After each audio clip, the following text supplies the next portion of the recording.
pagi. Waalaikumsalam, selamat pagi juga. Ya. Apakah saya mengganggu untuk hari ini? Alhamdulillah diluangkan waktu aja, nggak apa-apa. Ya, sudah. Saya ingin berbincang sama Pak Pri tentang bagaimana selama ini kan Pak Prios sebagai seorang pemimpin sudah lama, otomatis dalam mengambil sebuah keputusan itu ada saya ini sih gitu ya. Di sini saya mau tanya bagaimana Pak Priyo mengidentifikasi kasus-kasus yang merupakan itu dilema etika atau bujukan moral. Iya, terima kasih. Problem atau masalah yang saya hadapi selama di SMK, terutama di bidang olahraga. Ini kami tidak punya guru PNS. Ini saya ngambil dari guru PTC. Notabene ini dia sebagai guru pengajar. Nah, tapi dalam hal ini kita memberikan sifat kurang maksimal. Artinya kita memberikan peluang ketika habis ngajar. Ini saya memperbolehkan untuk keluar sebagai cari penghasilan yang lain di luar dari insentif dari sekolah. Mau nggak mau dia karena seorang laki dan seorang keluarga punya tanggung jawab, secara otomatis untuk mencukupi kebutuhan harus tambahan dana. Hal ini saya juga menyampaikan pada teman-teman untuk yang lain di luar istilahnya atau disuruh dan sebagainya. Ini sebagai alasan saya untuk memberikan kebijakan tersendiri pada olahraga tersebut.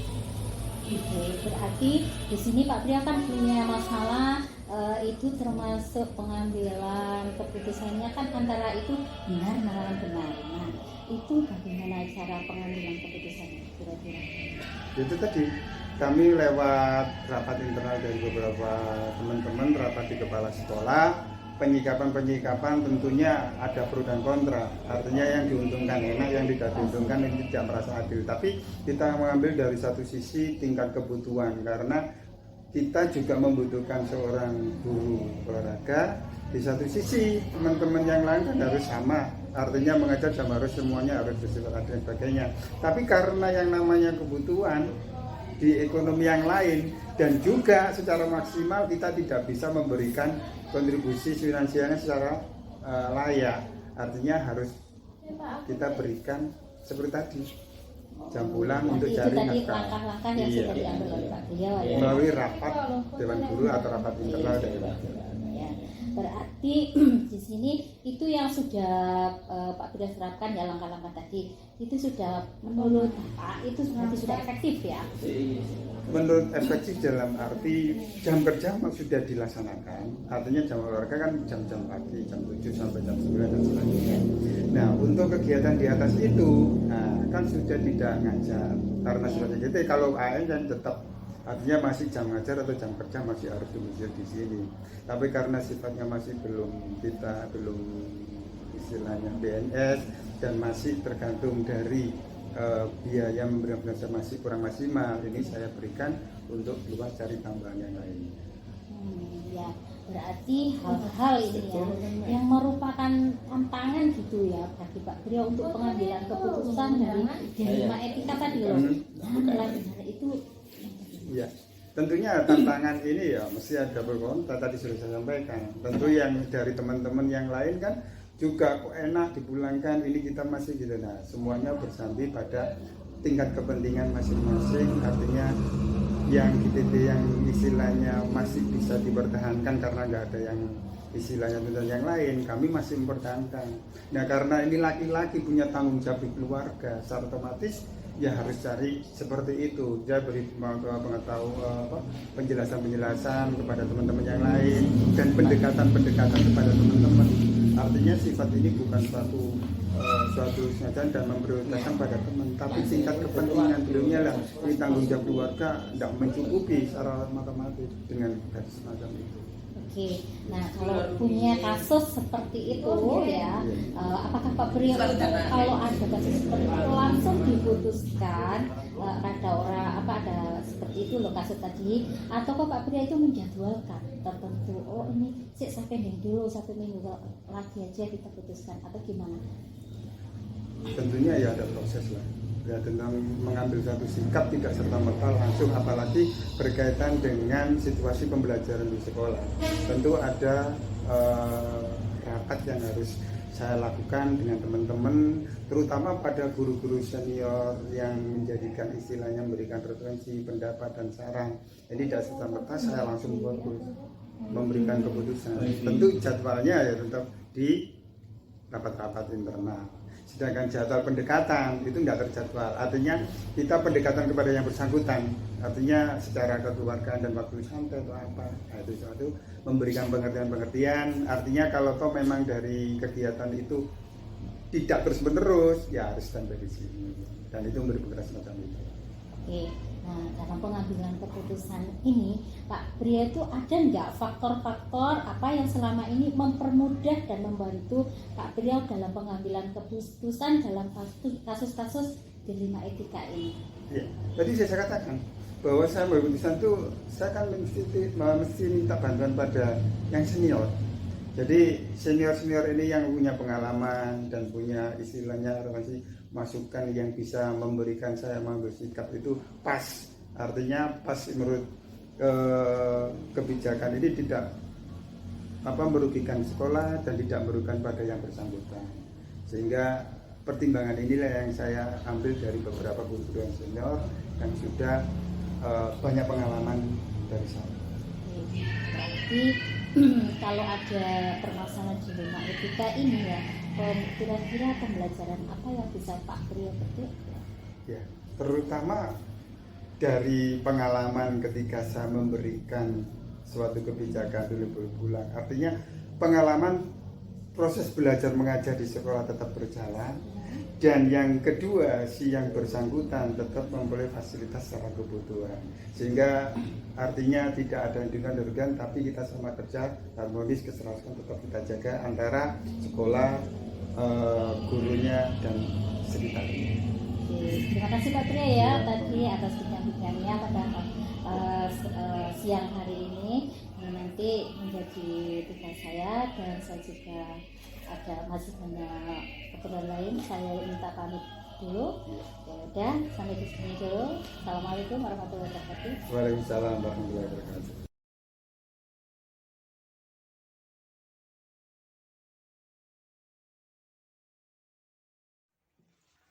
Assalamualaikum Pak Waryono. Waalaikumsalam, Bu Nur. Selamat pagi. Maaf pada kesempatan pagi hari ini saya mengganggu waktu Bapak Waryono. Ya enggak apa-apa, Bu. Mungkin ada yang perlu saya bantu. Ya, gini Bapak Waryono, karena saya mendapat tugas dari guru penggerak di modul 3.1 itu tentang pengambilan keputusan seorang pemimpin. Nah, di sini saya ingin berbincang-bincang dengan Bapak karena saya rasa Bapak sudah menjadi seorang kepala sekolah yang cukup lama. Oke, gini ya Bapak. Nah, selama ini bagaimana Bapak dapat mengidentifikasi kasus-kasus yang merupakan dilema etika atau bujukan moral? Ya, terima kasih, Bu Nur. Sebelumnya saya ucapkan selamat datang di lembaga kami di MTS Unggulan Amanatul Ummah 02. Ya, kita tidak menggurui, tapi kita sharing aja Bu ya. Kita sama-sama dari lembaga yang berbeda. Ya, setiap lembaga, khususnya lembaga kami ini ya desainnya ya setiap kali muncul masalah-masalah ya, yang sifatnya itu dilema etika. Ini yang sering saya hadapi. Memang ada keputusan yang perlu saya ambil tapi sangat dilema. Ini baru saja bulan 6 ini banyak bapak ibu guru yang mengadu pada saya. Ini gimana Pak? Ini anak ini dinaikkan atau tidak? Ini sesuai dengan aturan memang nggak layak ya. Setelah saya konfirmasi, saya kumpulkan data atau informasi, saya bisa mengidentifikasi apakah bagaimana saya ini harus mengambil keputusan dengan kasus ini, yaitu kasus tentang kenaikan kelas. Yang pertama saya harus mengumpulkan semua guru untuk rapat kenaikan kelas. Ya. Nah, rapat ini saya memberikan motivasi, beri pengetahuan pada mereka bahwa kita sekarang pada melaksanakan kurikulum ke-13, bahkan kita sudah dekat dengan kurikulum merdeka. Jadi tidak boleh anak ini tidak naik kelas, harus naik kelas. Memang kalau kita lihat, kita analisa dari nilai kognitifnya memang kurang, tapi kita lihat, kita dalami dari segi kreativitas, kemudian kegiatan yang lain, ini anak ini juga menonjol dari segi keagamaan dan seterusnya. Jadi saya putuskan di depan Bapak Ibu Guru dalam hal ini saya harus tetap menaikkan karena memang tidak boleh. Kita harus mencari celah di mana anak ini yang hal-hal yang menonjol. Ya, jadi harus tetap kita ngambil keputusan anak ini harus tetap naik kelas. Ya. Karena dari segi usia kalau anak ini tidak naik tidak mungkin anak ini sekolah. Jadi harus tetap diambil yang terbaik supaya anak ini bisa melanjutkan sekolah. Ya. Zaman sekarang jelas anak ini kalau sudah naik kelas ya nggak mungkin sekolah, jelas minder dan seterusnya. Mungkin itu Bu yang ada di kasus dilema kami. Ya, termasuk itu kan dilemanya Pak ya. Nah, sekarang bagaimana Bapak menjalankan pengambilan keputusan di sekolah Bapak, terutama seperti tadi kasus-kasus di mana ada dua kepentingan yang sama-sama benar dan sama-sama mengandung nilai kebajikan. Ya, memang kita seringkali ada seperti itu. Ini baik, tapi kita tetap harus mengambil satu, Bu ya. Satu. Kita kelompokkan. Apakah ini urgensinya, Bu? Yang kita lihat urgensinya.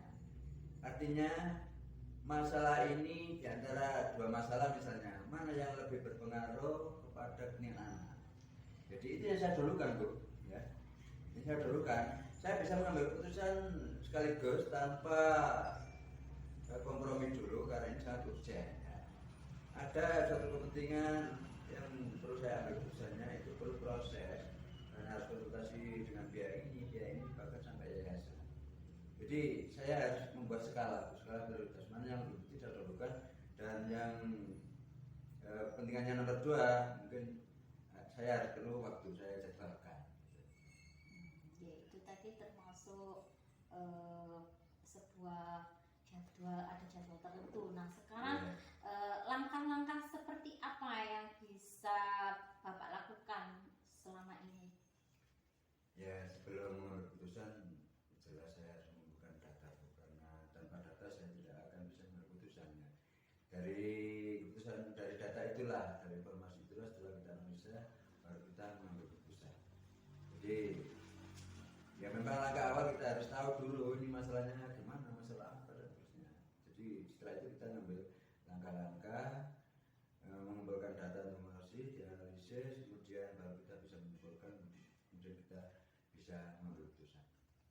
Ya, berarti terus hal-hal apa saja yang selama ini Bapak anggap efektif dalam pengambilan keputusan pada kasus-kasus dilema etika? Ya, saya mengedepankan memang muaranya untuk kepentingan anak ya. Jadi saya harus lebih punya sikap terbuka kepada semua pihak di lembaga kami. Kemudian kolaboratif. Jadi keputusan yang saya ambil itu karena saya membuka ruang, membuka pintu seluas-luasnya agar keputusan itu betul-betul aspiratif.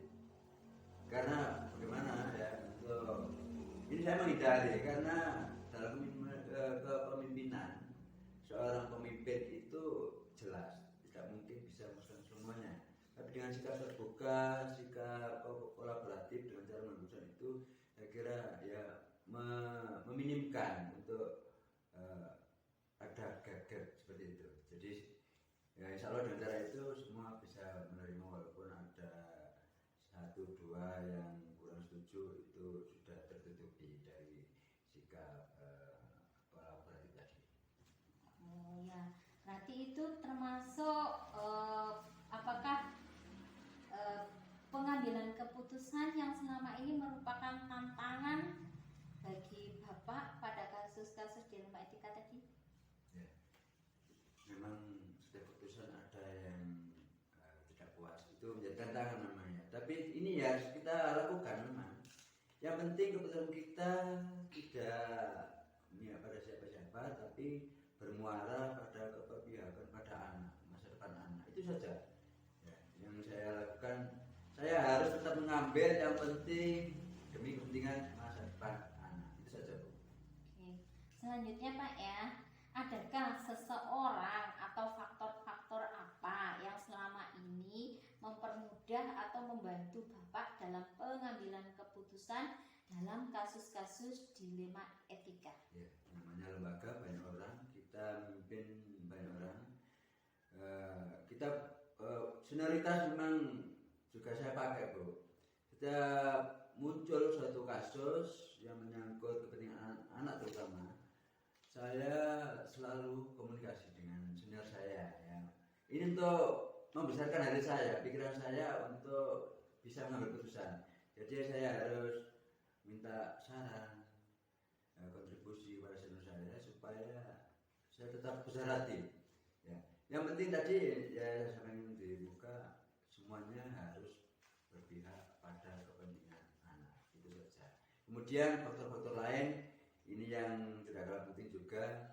Saya juga punya modal, saya punya sikap, saya harus terbuka memang untuk semua masukan-masukan dan seterusnya. Kemudian dalam mengambil keputusan saya selalu menggunakan sikap kolaboratif. Itu yang membuat semua keputusan itu pengambilan prosesnya itu lebih mudah. Ya, udah. Ini yang terakhir ya Pak ya. Nah, dari semua hal yang telah disampaikan Bapak tadi, pembelajaran apa yang dapat Bapak petik dari pengalaman Bapak mengambil keputusan dilema etika? Ya. Ini memang dari setiap proses, setiap mengambil keputusan ini ada pembelajaran yang bisa kita petik ya. Yang penting tujuan kita baik untuk kepentingan anak, kemudian prosesnya kita harus selalu terbuka, melibatkan semua pihak. Saya kira itu yang harus dilakukan supaya ya pasti kecemburuan pasti ada, tapi ini kan memang harus diambil, harus diambil sehingga risikonya ya tidak terlalu besar. Kalau semuanya diambil bersama-sama kan nggak terlalu besar ya, jadi semuanya ikut bertanggung jawab gitu. Mungkin ada lagi Bu? Ya sudah Pak, saya kira sudah cukup. Itu tadi sangat menarik pengalaman-pengalaman Bapak yang sudah dibagikan kepada saya, dan saya juga berterima kasih atas waktunya pada kesempatan di pagi hari ini. Ya, sama-sama Bu. Mungkin saya juga terima kasih atas kehadiran Ibu datang ke lembaga kami. Ya mohon maaf mungkin penghormatan kami kurang berkenan dari Ibu. Mungkin ada hal yang lain di lain hari, mungkin bisa Ibu datang lagi. Saya bantu Bu. Saya terbuka kok ya. Ya, terima kasih Bapak atas keterbukaannya, juga ketersediaannya yang begitu terbuka dengan kita. Nah, untuk selebihnya saya juga mohon pamit Bapak. Ya selamat Bu. Mungkin TGP-nya sukses gitu ya. Ya, terima kasih juga. Ya udah, saya mohon undur diri dulu. Assalamualaikum warahmatullahi wabarakatuh. Waalaikumsalam warahmatullahi wabarakatuh.